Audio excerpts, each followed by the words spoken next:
Kenapa nggak ada kegiatan otomotif di Sukabumi? Hmm. Teman-teman sederhana ngejawabnya, tuh bisa nyeuna. Kita jeepnya juga belum tahu jeep seperti apa sih. Mobil jeepnya jangankan gue punya gitu, ngerti juga enggak tentang jeep. Tiba-tiba harus jadi sekretaris, dia kan bingung kan. Lu Iya. gimana jadi sekretaris jeep? Jeepnya aja nggak punya Heeh. gitu, ngerti juga kagak. Garis itu terbentuk dari sambungan titik-titik. Garis itu terbentuk Dari sambungan titik-titik. Sukses itu terbentuk dari akumulasi poin plus yang kita perbuat. Cuman kelengahan pada saat dia nyetir ngelibas trek. Oh. Karena di situ ada ego. Hai, kembali lagi bersama saya Richard TPW di podcast yang membahas beragam tema. Hari ini saya kedatangan, wah ini legend banget pas saya bilang sih, Om Aris. Aris Grandong, itu lah. Itu kan Sebutannya. identitas siapa yang nggak kenal Aris Grandong di Sukabumi, legend banget. Om, apa kabar? Baik. Baik. Harus selalu baik. Harus selalu baik ya. Itu udah lama Om nggak ketemu loh. Hitungan puluhan tahun kayak. 14 tahun 12 hari deh kayaknya. Om sehat ya, sehat ya. Alhamdulillah. Alhamdulillah, kayak fresh banget ya, makin tua makin jadi nih kan. Enggak juga. Jangan bawa-bawa fisik ya Om ya. Om, makasih nih udah hadir di podcast The Portal ya kan. Oh, jauh-jauh loh Om sampai nyari-nyari.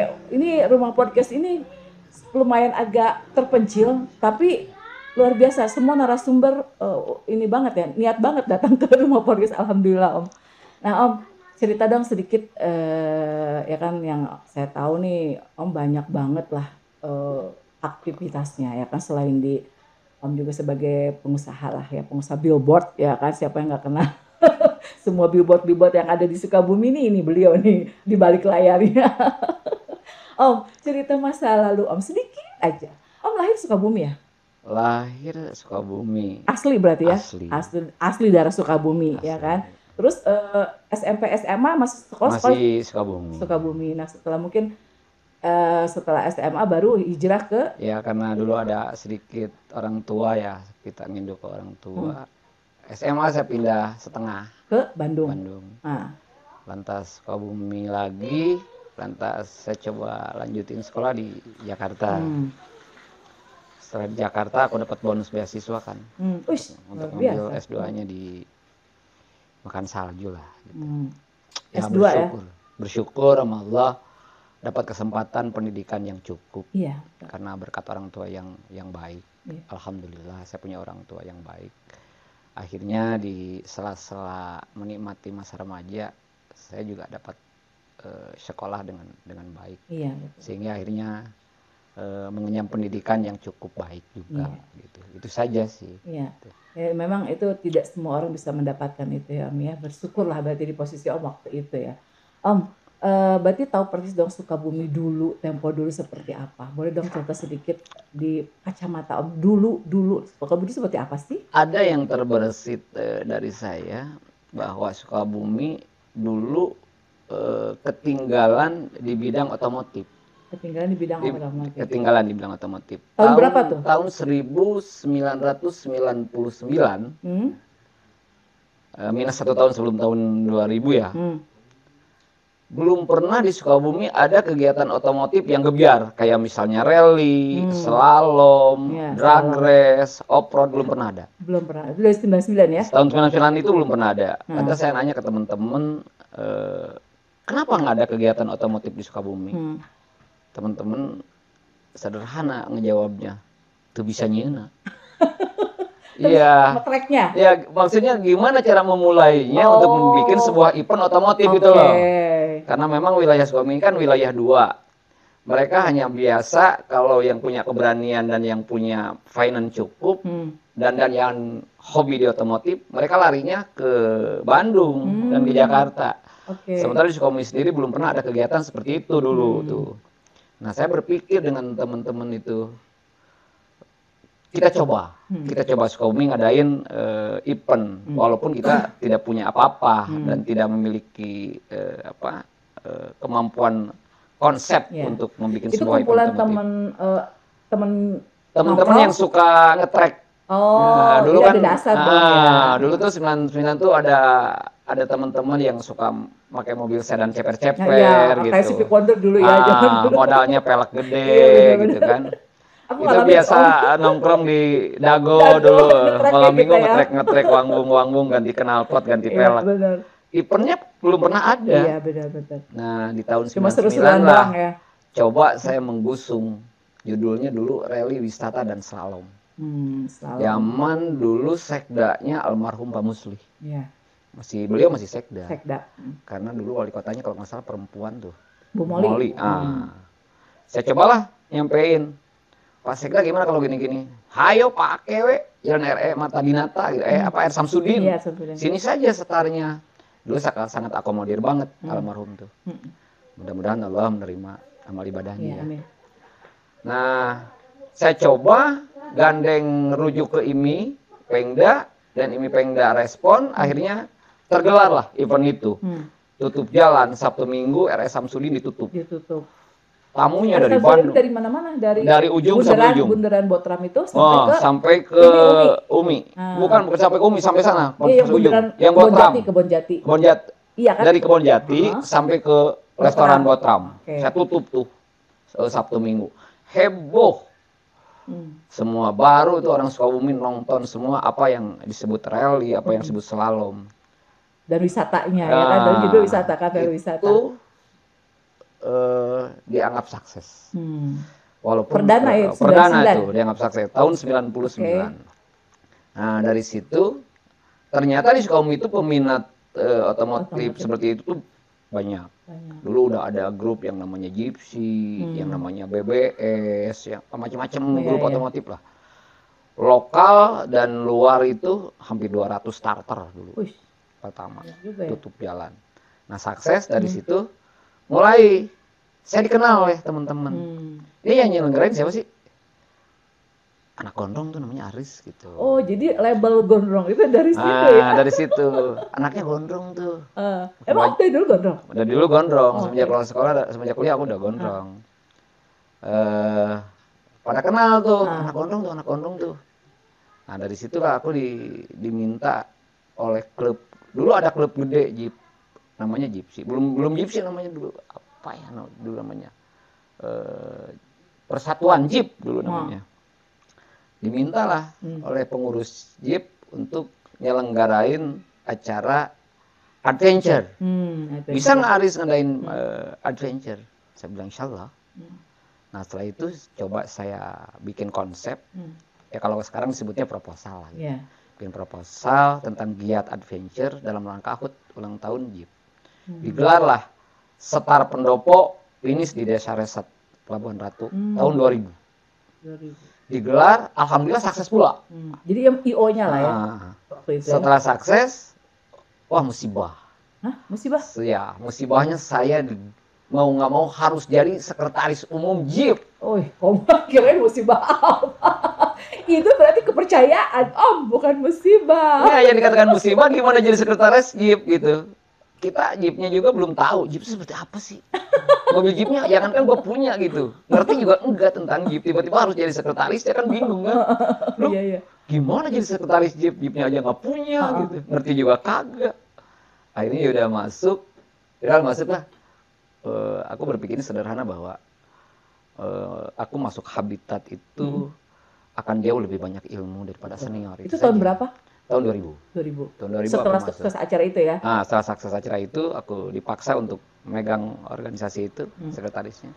Nah, dari situlah saya terus konsisten di otomotif, megang Gypsy 20 tahun.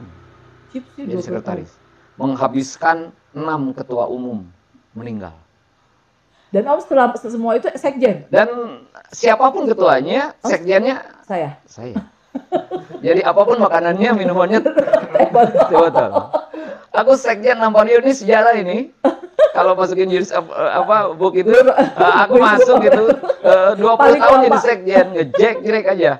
Selesai jadi sekjen, jadi ketua. Jadi ketua bukan hebat, bukan karena gimana hebat, kaya, banyak duit, bukan. Karena memang seniornya pada meninggal semua habis. Jadi udah hatam ya? Udah hatam gitu, udah meninggal semuanya seniornya. Pas 22 tahun semua ngumpul ke rumah. Karena seniornya udah pada meninggal, Aris udah megang setengah umur di organisasi, jadi kepaksa lah gue didorong jadi ketua gitu loh. Oh, ceritanya. Jadilah ketua Gypsy. Tahun berapa tuh? Jadi ketua Gypsy itu tahun 2014. 2014 aku jadi ketua Gypsy. Satu periode. Dan di situ juga muncullah regulasi. Muncul regulasi adanya Indonesia Off-Road harus berdiri di tingkat wilayah gitu lah. Dulu yang namanya IOF itu hanya sampai provinsi, hanya sampai wilayah satu kan. Hanya sampai provinsi Bandung gitu, Jakarta gitu. Sementara wilayah harus nginduk kepada provinsi. Karena mungkin perkembangan otomotif ini pesat, populasinya juga banyak. Iya benar. Akhirnya tuntutannya juga tidak tercover, tidak ter-hire juga oleh Pemda. Akhirnya Pemda mungkin mengadakan pleno dengan PP, harus dibentuknya kepengurusan wilayah. Kalau istilahnya DPC mungkin. Untuk mengcover kepentingan para klub yang ada di wilayah masing-masing. Harus mudah, makin kesini harus memberikan kemudahan. Yang memfasilitasi lah ya. Karena saya terlama di organisasi mungkin ya. Ya siapa lagi gitu di antara klub ini tertuanya itu klub yang saya pimpin, Gypsy. Iya, Gypsy itu ya. Gypsy ini lahir tahun 1900, lahir tanggal 19 September 1980. Gypsy ini itu. Gypsy ini salah satu klub Jeep tertua di Indonesia. Kedua Jogja, American Jeep. Ketiga Bandung, Paguyuban Jeep Bandung. Keempat Jakarta American Jeep BAJ. Aku masih ingat banget gitu. Tertuanya itu Gypsy, 19 September tahun 1980 lahir. Jadi itu brandnya Jeep ya? Brandnya Jeep, dan memang di Sukabumi sangat kuat waktu itu. Karena banyak kepengurusannya tokoh-tokoh semua di Indonesia. Aku menjadi orang nomor satunya, ke bawah ngetop lah oleh organisasi. Ternyata orang nomor satu Jeep ini anaknya tuh selengean, gondrong, doyan pakai celana pendek gitu. Jauh dari bayangan orang. Bayangan orang seorang nomor satu di organisasi gede ini pasti gimana sosoknya gitu. Meleset semua pada saat ketemu aku. Camplang gitu omongnya. Pakai celana pendek, baju gondrong, panyatnya kos kumaha. Tapi Om unik loh, dan style Om tuh nggak sama yang lain, nggak standar. Itu yang aku tahu. Makanya siapa yang nggak kenal Aris Grandong, kan? Bukan gondrong, Aris Grandong. Ya, dari situlah beken gitu, Grandong. Karena memang salah satu pemimpin klub besar yang selengean dan sangeunahna modelnya. Tapi tetap memakai adab. Walaupun memang etika tetap berjalan namanya juga organisasi. Cuma dalam passion aku paling males diatur orang. Nah gitu. Itu. Jadi diri sendiri ya. Nah, karena ya memang nggak terima gaji kan. Hanya pengabdian, ngapain juga gua harus pemilihan pakai dasi gitu kan. Ngapain sebentar menyangkut style. Ini style Om ini yang punya karakter sendiri nih ya, yang menurut aku nih. Dari tahun berapa Om punya, ya gue punya harus gini nih, gue pengen berkarakter begini. Itu ada nggak sih dari memang di konsep gitu? Atau memang sebenarnya tidak ada. Hanya ngalir pada saat aku punten ya, pada saat aku kuliah aku udah seenaknya, udah nyeleneh pakai baju semaunya aku dah gitu. Karena ini aku gitu, udah amat orang mau pandang aku ngakur kek. Semua udah amat orang lain alergi kek. Aku nyaman gitu dengan baju seenaknya, dengan rambut seenaknya, aku nyaman. Daripada aku ke undangan harus ribet gitu pakai batik segala macem, itu aku capek 1 jam itu. Capek pengen cepet ganti gitu. Nggak nyaman ya? Nggak nyaman banget, mungkin dipaksa juga karena memang tidak masuk ke... Jadi itu dari kuliah memang sudah punya ya udah gue ini nih gitu. Jadi gue lebih ke memilih nyaman. Memilih nyaman, aku pengen nyaman dengan sendirinya aku gitu. Dan akhirnya punya karakter ya kan, dengan grandongnya ini dan karena lama aku mempertahankan kenyamanan aku dengan sedikit aneh gitu. Akhirnya ya menjadi style aku, mungkin style aku bahwa itu grandong gitu. Grandong tuh pakai baju nanti sengenah. Tabrak, dia berani tabrak warna, tabrak model, ya bener kan Om? Nggak pusing gitu. Mau aku pakai baju apa, kes bodo banget. Mau ketemu dengan siapa, kes bodo banget. Ini grandong gitu. Kalau mau aja, kalau enggak ya. Lu suka boleh, nggak suka ya apa-apa gitu kan. Lanjut Om. Dari apa? Nah, dari setelah aku jadi ketua ini nih, ya mungkin aku juga punya laks yang cukup bagus di organisasi. Mungkin aku juga punya silaturahim yang baik dengan semua saudara di otomotif. Sehingga pada saat aku megang menjadi orang nomor 1, organisasiku ngangkat benar. Siapa yang tidak kenal Gypsy dengan reputasinya? Iya benar. Gypsy. Penyelenggara kejurnas terbaik adanya di Sukabumi atas nama Gypsy. Juara umum off-road adanya di Gypsy. Jadi track record Gypsy ini nasional dan tidak diragukan. Tahun 2024 Gypsy menjadi tuan rumah penyelenggara adventure off-road terbaik nasional. Terbaik. 2024. 2004. Oh 2004. 2008 Gypsy menjadi juara nasional. Dan itu semua ada di dalam kepengurusan saya gitu. Nah dari situlah orang menganggap bahwa saya tangan dingin megang organisasi. Padahal saya pikir tidak juga. Karena organisasi tidak bisa hebat oleh sendiri.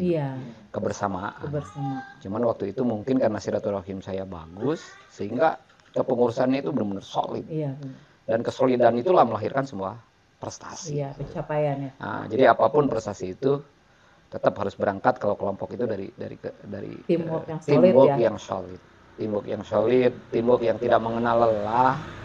Teamwork yang punya visi bahwa kita sekali waktu akan besar. Betul. Karena life is dream, gitu kan. Hidup adalah mimpi. Mimpilah dulu. Iya benar. Mimpi aja yang bagus dan itu insya Allah kalau misalnya kita solid, kita tidak pernah mengenal lelah, kita terus berproses, akhirnya ya menjadi sebuah akumulatif yang orang mengatakannya itu sukses. Dream come true. Nah, jadi sukses itu adalah kumpulan dari akumulatif perbuatan poin. Life is point gitu. Itulah kata orang sederhananya dulu kelas 4 SD ya. Kita pernah paham bahwa garis itu terbentuk dari sambungan titik-titik. Garis itu terbentuk dari sambungan titik-titik. Sukses itu terbentuk dari akumulasi poin plus yang kita perbuat. Nah, akhirnya gede lah nama Sukabumi di mata nasional di kalangan off-roader. Nah, kesininya muncullah regulasi. Sejalan dengan kepentingan, sejalan dengan komunitas, sejalan dengan habitat makin banyak, muncul bahwa kebijakan IOF harus menyentuh wilayah. IOF harus kepengurusannya harus ada di wilayah. Muncul itu, akhirnya kumpullah semua klub kota, kabupaten, Cianjur kumpul. Siapa yang harus memimpin IOF? Nah, bidikannya lagi-lagi saya. Ya, saya kena. Bukan saya ya. Saya kena. Saya mewakili saya. Karena mungkin saya kompeten lama ya.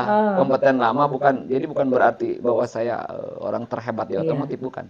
Karena konsistensi yang kuat. Betul, konsistensi yang kuat. Jadi tidak ada satu poin yang menonjol dari teman-teman bahwa saya terbaik untuk memimpin, bukan itu. Dan bukan karena senioritas juga. Bukan karena senioritas juga, tapi karena kompetensi dan prestasi. 2 poin itu menjadi suatu catatan teman-teman bahwa saya berhak untuk duduk di IOF. Itu saja. Nah, kalau ngomong ekonomi mah tuh mungkin 80% ekonomi orang IOF itu di atas saya semuanya tuh. Semuanya bos-bos satu IOF itu. Apalagi di Sukabumi. Anggota IOF itu semua yang punya pom bensin ya. Siapa yang tidak tahu konglomerat? Leader orang-orang gede ya. Sok mustahil atau pemimpinnya makhluk gondrong macam begini gitu kan. Sementara anggotanya konglomerat sok kan. Yang kan bukan makhluk uka-uka kan. Ya, kan impossible. Kalau analisa sebuah organisasi dari segi materi. Impossible saya harus duduk di Tapi kan tidak mungkin kan. Cuman karena kompetensi dan prestasi yang pernah saya perjuangkan selama 20 tahun lebih, orang menilainya dari situ. Sehingga orang respect dan percaya sampai saat ini menitipkan organisasi itu ke tangan saya. Sampai kemarin di bulan yang sama nih, di bulan ini nih.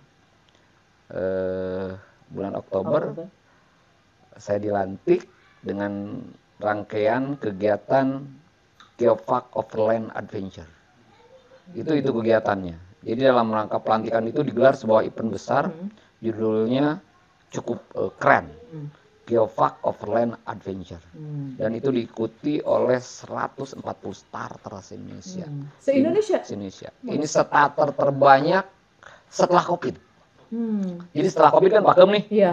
Nah banyak nih bermunculan event-event Jakarta, Bandung, apa kayak luar Jawa. Tidak ada starternya di atas 100. Baru kemarin nih di Sukabumi, di IOF Sukabumi, starter terbanyak, tersukses, terame, termewah. Nah lagi-lagi saya kena laks gitu. Bahwa kegiatan yang saya selenggarakan dengan teman-teman itu kegiatan yang memang momennya tepat dirindukan oleh rekan-rekan otomotif setelah COVID. Tangan basah juga ya. Nah, akhirnya ya lagi-lagi kan orang ngomongnya, Grandong keren juga ini. Padahal bukan timingnya tepat gitu ya. Orang nggak tahu itu ya. Gitu. Sayangnya ya saya selalu keberpihakan oleh keberuntungan itu gitu. Membuat sesuatu yang timingnya tepat, yang memang teman-teman rindu. Akhirnya booming kemarin. Langsung boom. Ya insya Allah kedepannya tugas dari IOF sendiri bukan membenahi ya, menertibkan klub-klub yang ada di wilayah di area hukumnya, yaitu Cianjur, Kota Sukabumi, dan Kabupaten. 3 wilayah ini klub yang ada ini baik roda 4 maupun roda 2 karena terakhir masuk di IOF. Jadi semua pengguna otomotif yang keluar dari jalan aspal itulah IOF. Off-road.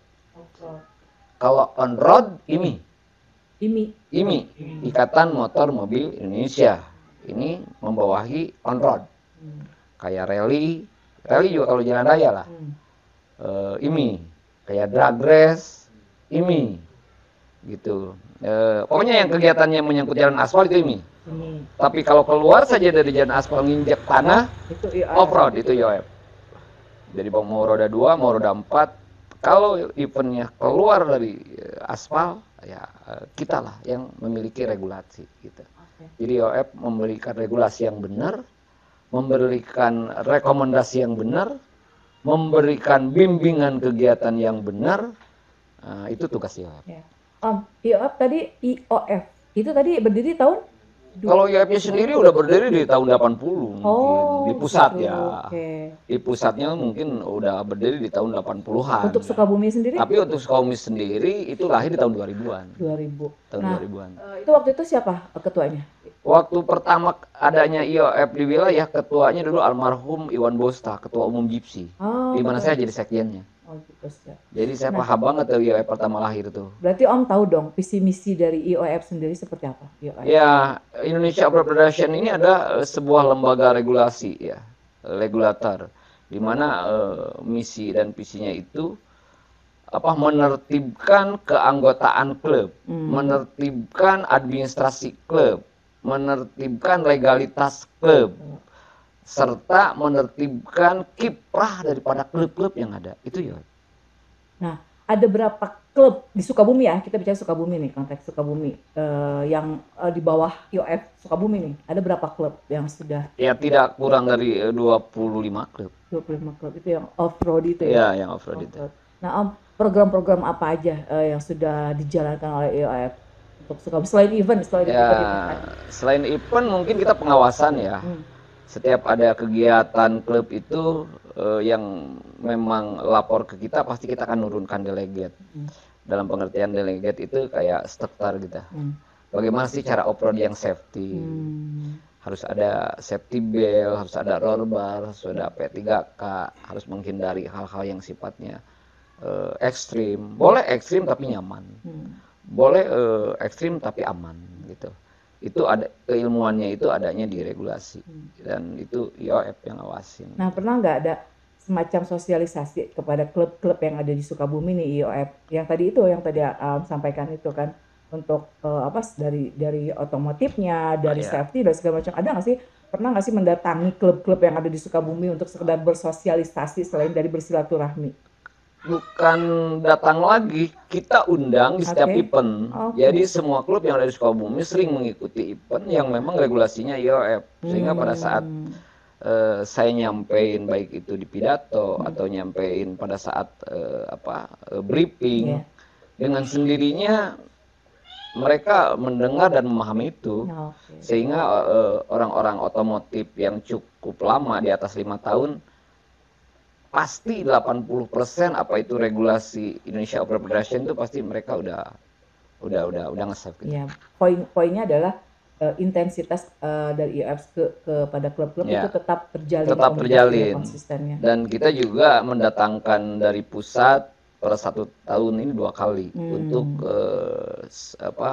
sekolah ya, sekolah delegate. Karena dalam delegate delegate itu kayak semacam perwakilan ya, kayak kalau di negara ini dubes gitu. Nah, untuk menjadi instruktur di setiap event. Itu istilah otomotif ya. Istilah otomotif delegate. Kayak gimana sih gitu, meriksa mobil yang nyaman untuk masuk trek ini. Remnya, winnya, roll barnya, gitu itu diperiksa. Dan kalau tidak lolos, kita nggak bisa tempel nomor start. Jadi sangat tinggi regulasi itu. Dan bukan hanya di safety kendaraan, di safety manusianya pun sebelum start itu di safety pakai dokter juga kan. Kalau dalam event yang resmi itu apakah layak driver ini memegang setir sehat atau gimana secara fisikly, misalnya dia punya penyakit yang memang nanti membahayakan gitu, jantung nggak boleh. Itu resiko banget ya. Kayak misalnya darah tingginya yang udah gimana, takutnya ngeblank. Pernah ada kejadian nggak sih? Sangat banyak. Banyak. Berarti itu apa dong? Kesalahan dari pihak tim medis atau seperti apa? Atau memang mereka memaksakan secara regulasi mereka udah memenuhi standar. Cuman kelengahan pada saat dia nyetir ngelibas trek. Karena di situ ada ego. Setiap driver itu di otaknya ada yang memang 50% menikmati trek tersebut. Ada 50% egonya bahwa saya harus menang. Dan yang orang egonya saya harus menang ini biasanya pasti dia akan keluar dari nilai nalar sadar, baik itu ngegas maupun ngebanting setir. Pasti dia akan ada over kan. Nah pada saat over mereka lengah, per detik mereka bisa terguling, mereka bisa apa. Udah paham banget ya, udah sampai ke situnya ya Bu. Yang gitu, ini pasti begini. Udah hatam banget kayak. Tapi karena kita mensyakrut mobil itu sebelum berangkat, sehingga berapa kali terguling pun mereka tetap safe. Karena terhalang oleh safety belt yang cukup, berapa titik safety beltnya, terus roll barnya berapa in, ketebalan pipanya berapa, harus mampu menahan beban berapa ton pada saat terguling-guling, itu di rule-nya itu memang maksimal, sehingga kita paling nonton malah kalau nggak terguling asik. Kalau nggak terguling nggak asik gitu. Kalau peserta 100 nggak ada yang terguling mah nggak asik, ini event nggak asik banget. Minimal 10-15 terguling dulu. Jadi panitia marah dong. Iya, karena memang itu tontonan yang asik, terguling mampus loh, jemalin lah gitu. Itu berarti keluarnya karayap gitu. Sudah banget lah. Dan kamu selalu pas kalau bisa ada event nih, posisinya ada di mana? Pasti saya ada karena punten ya, budaya orang nomor 1 pasti ngedampingin para inohong lah, baik dari pemerintah setempat maupun dari kepolisian maupun dari lembaga lain yang kompeten, KONI segala macam. Pasti aku mendampingi mereka di tribun dan menonton gitu kan. Jadi hanya sebagai penonton ya? Sebagai penonton aja. Cuman bedanya yang tidak paham pada saat terguling mereka berdiri gitu kan, sambil agak pucat. Sementara saya ketawa-ketawa mampus gitu kan. Sudah asik gitu aja ya. Mereka cuma bingung. Kayaknya gerandong kalau keseri nih terguling nih. Kalau nggak terguling asik tuh. Terus aku bikin track kira kena yang terguling gitu. Iya berarti mereka jago semua kalau gitu ya Kak. Track kita kalah deh gitu ya. Nanti mencibir pada udahnya. Tracknya cetek. Nih, cemen nih tracknya, ada tantangannya. Tapi kalau 50 lolos 50 kerepak kan asik. Berarti kita lolos nih gitu kan, track kita menang nih gitu. Mereka ditunggu penasarannya. Sial gue satu track lagi gue mampus sih, sekian gila, as gue potong lah, gue copot lah. Seru ya lo gitu. Minum dulu. Ya paling serunya di situ lah, di tantangannya, karena baru tahu di dunia off-road ini kan tidak ada tantangan. Iya benar. Yang ada adalah rintangan. Saya baru mau tanya, Om, tantangannya apa? Baru mau tanya. Tidak ada tantangan, yang ada rintangan. Oke. Enggak, lebih ke konteksnya tantangan untuk di IOF sendiri, Om. Tantangan seperti apa sih? Ada nggak sih kendala yang selama Om ada menjadi bagian dari IOF itu, nih gue susah banget nih cari klub atau apalah ya, nggak ngerti saya tantangannya apa sih, seperti apa sih? Ada orang memiliki suatu habitat tanpa tantangan. Oke. Life is in process, kata orang pintar. Hidup adalah proses yang tidak berkesudahan. Dan dalam proses itu pasti ada kendala. Nah, kendalanya itu kita harus asik. Gitu. Yeah. Kendala apa dia? Ya kendalanya orang yang tidak mau ngikutin regulasi. Nakal. Oke. Ada ya yang gitu? Nakal, dia pakai stiker keren, di kacanya IOF. Tapi pada saat kita pasang sabuk pengaman dengan 6 titik. Raka masak sabuk pengaman juga mobil kijang. Mana lang tigulang mau, tetap saya kedua titik naoge. Saya ketawa banget. Cukup banget saya ketawa. Jadi, sabuk pengaman pun ada titik-titiknya ya, Om. Ada 6 titik gitu. Jadi mau tiguling gimana pun aman, tetap aman, nggak goyang ya? Nggak goyang. Okay. Kita stay di jok kita dengan safety gitu. Jadi pada saat mau gimana kemiringannya, kita nyaman saja di situ. Dan tangan tidak boleh lepas dari setir. Karena dia mau terguling berapa balik juga udah. Oh gitu? Nanti kalau misalnya berdiriin sama teman, dihidupin lagi, kita start lagi. Wih, luar biasa. Siap kan? Dengan mental seperti itu. Nah, kendalanya satu. Mobilnya Jeep. Stikernya IOF. Lorbarna besi paralon. Atau tiguling penyet gitu. Oh, gitu. Udah kasih ini speknya kamu salah. Ini mestinya kamu pakai jenis bahan ini gitu. Tapi sebelum pertandingan itu, sebelum off-road berlangsung ini ada dong standarisasi dari pihak IOF ini.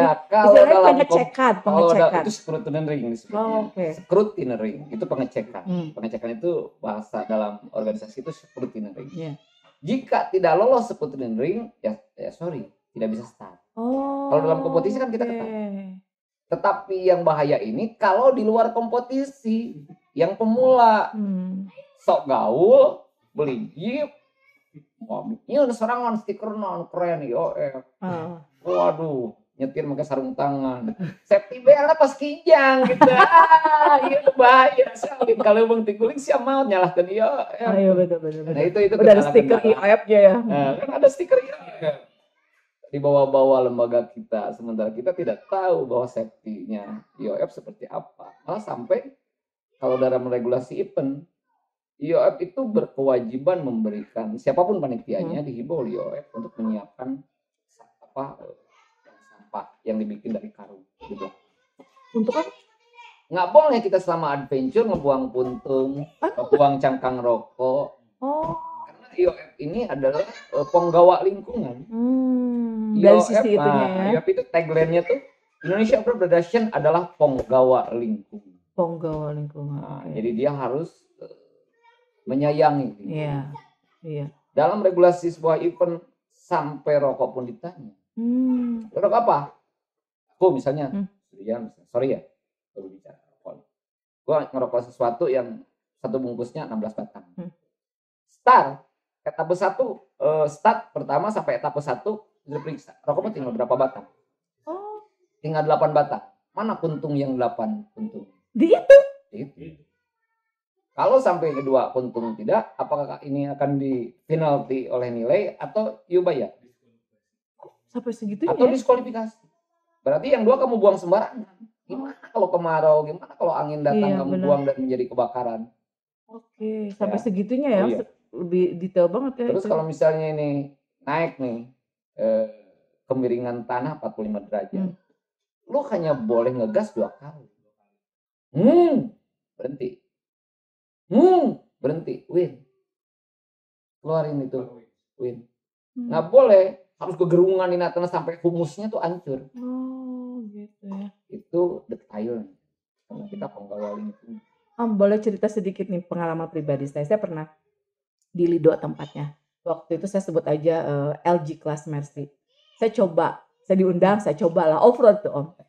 Saya memaknai off-road yang tadi Om bilang track itu, saya memaknai seperti kehidupan Om. Ada kalanya kita masuk lubang, ada kalanya kita naik yang 45 derajat itu. Itu saya ngalamin semua yang Om sampaikan itu. Dan saya itu jadi, waktu itu suaminya Ria Irawan, siapa tuh yang jadi navigator saya. Ya. Dia dulu sampai bilang, Yuma, sampai 4 jempol Om. The legend. Iya, aku bilang sama, gila gue sampai navigator itu, happy banget waktu itu saya Om. Itu bener Om yang tadi Om bilang. Saya. Untungnya kemarin nggak ikut event ya dia. Dia ikut event aku harus nyiapin satu. Emang kemarin tuh antara 142 starter itu satu-satunya driver perempuan. Istrinya legend saya tuh, Pak Aris Armanto. Beliau dulu pernah jadi vice presiden IOF. Sekarang istrinya jago nyetir. Kemarin dia hadir dengan hebat dan dia mendapatkan satu souvenir ya, cinta mata. Iya, aku dapat apa coba? Dapat ini dong, apa sih buat cuci tembakan di apa? Pencucian motor itu apa sih namanya itu gitu Om? Dapat itu aku gila. Kaget. Jadi gini, aku sampai gini. Oke. Sampai setelah finish itu aku bilang gini, gila ya, gue bisa loh. Sampai waktu kemiringnya tadi Om bilang start cuma 2 kali kan. Kita di tengah-tengah stuck dong. Gila. Oh, ini mobil. Aku bilang, kenapa mobil tancap lagi? Itu sesantai itu saya Om, dan akhirnya finish. Luar biasa, makanya saya memaknai off-road itu benar-benar ada semacam adrenalin. Nah, itu harus kuat. Benar. Mental seorang off-roader harus kuat. Jadi off-roader ini bukan bergaya, tapi di situ dilatih semuanya. Betul. Satu, refleksnya harus cepat. Iya, benar. Sampai kata orang hebat ini, seorang off-roader dia harus mampu mengambil keputusan sepersekian detik. Nah, itu taktisnya itu ya Om ya. Karena kalau dia tidak mampu mengambil keputusan sepersekian detik, dia terguling. Iya, benar-benar. Makanya semua orang off-roader, sorry ya, bukan ngebanggain. Mereka tajam-tajam. Iya, intelijennya. Tinggi dia. Iya, benar. Karena kalau misalnya dia BODO ya gitu, wah diguling. BODO. Iya deh. Jadi nggak ada off-roader yang BOD. Iya, benar. Pintar semua, kritis, cerdas, dan intelijennya tinggi ya Om ya. Karena betul. Kalau tidak mampu mengambil keputusan sepersekian detik pada saat dia memakan track yang miringan yang 45 derajat sampai derajat, bagaimana dia harus mengambil keputusan. Ragu dikit. Kupling Iya. Ke gigi berapa, bagaimana dia harus nginjek gas. Bener. Setelah kupling diangkat, bagaimana dia harus mengendalikan setir. Berapa item yang harus dia kendalikan sepersekian detik dengan benar. Betul. Dan saya finish Om. Tak gini Om di tengah-tengah sampai langit kelihatan. Aku bilang ya Allah ini lihat ke sana mundur. Tancap aku langsung refleks. Dan alhamdulillah aku dapat sertifikat. Kenapa aku nyaman di IOF? Karena memang rekan-rekan saya kan bisa derajat semuanya. Iya, semuanya tajam-tajam intelijennya. Semuanya pengambil keputusan cepat. Iya, gitu. Betul. Makanya kalau pengen pinter masuk off-road. Cakep, masuk IOF. Masuk ke IOF. Nah, orang IOF pasti keren. Nah Om, untuk masuk ke IOF apa sih kriterianya? Punya Jeep dulu. Mimpi dulu dong gue. Nah, IOF ini ada Indonesia Off-Road ya. Kalau nggak punya Jeep, punya trial dah. Enggak, berarti Om yang tadi Om bilang dong, mimpi aja dulu punya Jeep, nanti baru masuk ke IOF. Tapi nggak mungkin kan Om, ya nggak sih? Om aja dulu nggak punya kan masuk Jeep sih. Realita dengan dreaming itu harus balance. Jaraknya kayak kaca. Iya benar. Karena apa? Nasib seseorang itu ditentukan oleh Allah itu persekian detik. Bukan menit, bukan jam, bukan hari. Sepersekian detik Allah menginginkan apa terhadap umatnya jadi. Iya benar. Detik ini gua nggak punya Jeep. Detik berikutnya handphonenya bunyi. Pak Aris tolong dirikannya billboard di sini. Jadi saya besok beli Jeep. Luar biasa. Hanya sepersekian detik. Allah menginginkan segala sesuatu terhadap umat. Jangan berpikir nasib gua tahun depan ya kayaknya. No. Iya benar. Sepersekian. Bekerjalah, berjuanglah di kemampuan masing-masing. Berproses. Karena sepersekian detik nasib manusia berubah. Tuh. Saya sangat terpilih. Saya detik ini saya tidak bayang masa punya yang palaknya bedlock info. Yang bannya Toyo 9 juta satunya. Kalau dibeli itu bisa 100 juta. Karena bayar duit dari. Tapi pada saat detik berikutnya handphone bunyi, saya dapat order, selesai. Dreaming saya jadi karena saya ada. Jadi jangan pernah meremehkan orang. Dan yang proses. Punya keinginan hidup. Betul. Jangan pernah meremehkan orang yang punya aktivitas. Benar. Jangan pernah meremehkan orang yang punya dream hebat. Ya, karena sepersekian detik dia akan bisa lebih dari aku. Betul. Gitu. Nah itu kita harus believe di situ. Yang harus diremehkan orang yang tidak pernah berbuat. Betul. Molor saja kan. Nah itu BOD. 4 huruf itu ya.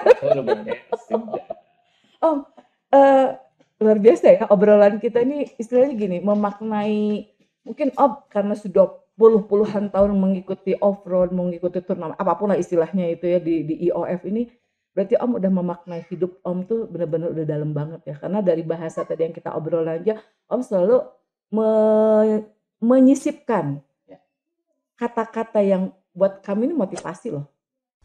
Motivasi dalam artian lu gak usah ngeremehin mimpi lu selama lu mau berproses, ya kan? Ada sesuatu yang hebat dimanapun orang, punya apapun orang, rasa syukurnya implementasi dari rasa syukur adalah memelihara yang telah kita punya apapun. Iya betul. Orang sampai bingung, mobil anu terbersih, anu paling ngeunah, anu paling sengit pasti gandong. Jeep rata-rata bau kotor. Iya benar. Jeep saya bening kayaknya, dalamnya wangi dan selalu disemir kalau dari rumah. Orang sampai bingung, ini kayaknya Jeepnya nggak pernah dipakai. Dimandiinnya cuci panas. Ya kenapa saya pelihara itu? Itu rasa syukur saja. Iya betul. Karena saya raih bukan dengan susah, bukan dengan mudah. Jadi memelihara sesuatu yang kita miliki dengan baik, mengoptimalkan sesuatu yang kita miliki dengan baik, itu rasa syukur yang benar. Betul, setuju Om, setuju banget. Sehingga dari situlah Tuhan akan ngasih, kamu bisa melihara rezeki yang berikan. Dan Allah akan tambah lagi. Setuju. Makanya jangan pernah sepelekan kita punya apapun. Seseorang yang hebat, dia pakai sandal jepitnya pun pasti bersih. Benar. Pakai swallow-nya pun pasti bersih. Beda gitu. Dia mah makan naon pasti bersih gitu. Itu cantik. Dari situ dari hal kecil kan. Dari hal kecil dia akan bergeser ke hal besar. Jadi tidak akan gegabah apapun yang dia lakukan. Apalagi untuk hal yang besar ya, yang kecil aja. Kecil aja dia udah mampu meng-hire dengan maksimal. Iya, betul. Apalagi betul. Tapi kalau adalah mau kecil aja dia udah don't care, udah asal-asalan. Ya, begitu dia dapat begini juga akan salah. Iya, seperti itu nggak beda jauh ya. Itu kan implementasi. Kalau saya kan setiap narasumber pasti diminta entah itu pesan moral, pesan khusus, apapun itu judul. Tapi ini tanpa saya mengatakan pesan moral, banyak banget pesan yang Om sampaikan dari awal cerita sampai akhir ini ya. Enggak, aku berangkat dari anak jalan. Okay. Berangkat dari anak jalanan, ngopi pakai cangkang aqua di pinggir jalan. Dari tidak ngerti apa itu Jeep, sampai pernah memiliki Jeep yang menurut mereka terbaik dan termahal. Itu semua ya pemberian yang ikhlas. Iya, titipan ya. Titipan semua, dan itu tanpa saya lakukan dengan keringat. Ya. Padahal saya cuma ngomong doang, Tuhan ngasih rezeki besar. Sampai nama saya dikenal. Itu yang saya syukuri. Makanya saya setiap kesempatan ketemu orang pasti saya barter. Kata orang manajemen like barter. Itu bertukar. Apa yang bisa saya berikan? Saya datang ke sini, disiapin kamera, disiapin lampu, disiapin meja, disiapin orang-orang hebat yang megang IT. Saya thank you-nya. Selain saya menukar apa yang saya punya dalam ini. Itu barternya. Kalian kan dapat apa dari saya? Sementara saya udah kalian edit, udah kalian teks gitu, udah kalian nyalakan pakai setrum yang mahal. Ini kan kalian udah berkorban waktu, materi, segala macam untuk saya kan. Apa yang bisa saya berikan?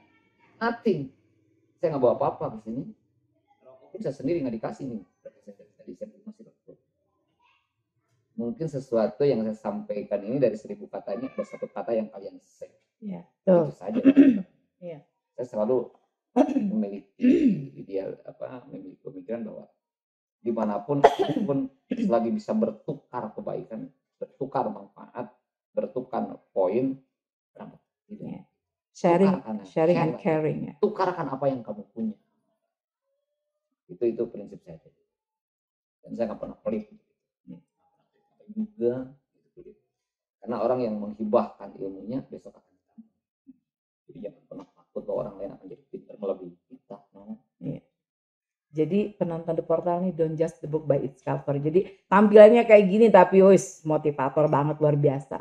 Om Aris, terima kasih banyak sudah hadir di sini. Sebenarnya pengen panjang gitu ceritanya karena luar biasa ya, dalam banget bicara ngobrol langsung dengan orang yang off-roader. Luar biasa gitu, dalam banget memaknai kehidupannya gitu. Banyak pesan moral yang mungkin Om tanpa sadari sudah tersampaikan, dan penonton The Portal yang menyimak nanti, ya kan, mungkin bisa menjadi inspirasi. Dan satu lagi yang sedikit nyeleneh dari Yoel. Jangan pernah berpikir keren kalau belum dekat. Cakep. Jangan pernah berpikir keren kalau belum dekat dengan off-roader. Cakep. Oke, terima kasih banyak. See you. Pokoknya nanti ada event-event selanjutnya kita undang The Portawi ya. Oke. Terima kasih Om ya. Oke, penonton The Portawi, episode selanjutnya ditunggu kembali. Salam The Portal.